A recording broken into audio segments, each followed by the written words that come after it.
নিজ প্রতিষ্ঠানের কর্মচারীর নামে ভীষণ ট্রেডিং নামে কাগজে কোম্পানি খুলেন সাবেক ভূমিমন্ত্রী সাইফুজ্জামান চৌধুরী জাবেদ। পরে মিথ্যা তথ্য ও জাল কাগজ দিয়ে ইসিবি চট্টগ্রাম বন্দর শাখা থেকে তুলে নেওয়া হয় 25 কোটি টাকার ঋণ। এ ঘটনায় 2025 সালে মামলা করে দুদক। প্রাথমিকভাবে 31 জনকে আসামি করা হলেও তদন্তে আরও 5 জনের সংশ্লিষ্টতা মেলে।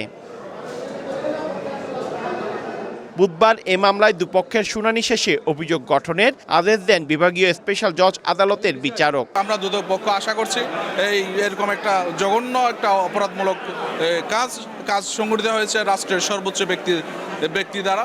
আমরা আশা করব দ্রুত এই মামলার বিচার কাজ শেষ হবে। সাইফুজ্জামান জাবেদ সাবেক ভূমিমন্ত্রী এবং ওনার 25 কোটি আত্মসাতের ব্যাপারে একটা মামলা আছে, ট্রায়াল আসছিল। সবার বিরুদ্ধেই সাসপেন্ড আদেশ দিচ্ছেন এবং 3 জন আসামি জামিনে ছিলেন, ওনাদের উপর আজকে কাস্টাডি দেওয়া হয়েছে। 3 আসামির জামিন নামঞ্জুর করে শুনানিতে হাজির 8 জনকে কারাগারে পাঠানোর আদেশ দেন বিচারক। আসামি পক্ষের আইনজীবীর দাবি ন্যায় বিচার পাননি তারা। আমাদের মনে হচ্ছে এটা মেকানিক্যালি একটা রায়ের দিকে নিয়ে যাওয়ার জন্য, শাস্তি দেওয়ার জন্য একটা মেকানিক্যাল ওয়েতে রাষ্ট্রপক্ষ দুদক আগাচ্ছে।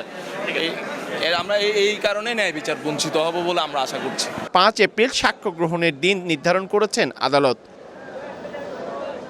পার্থপ্রতিম বিশ্বাস, সময় সংবাদ, চট্টগ্রাম।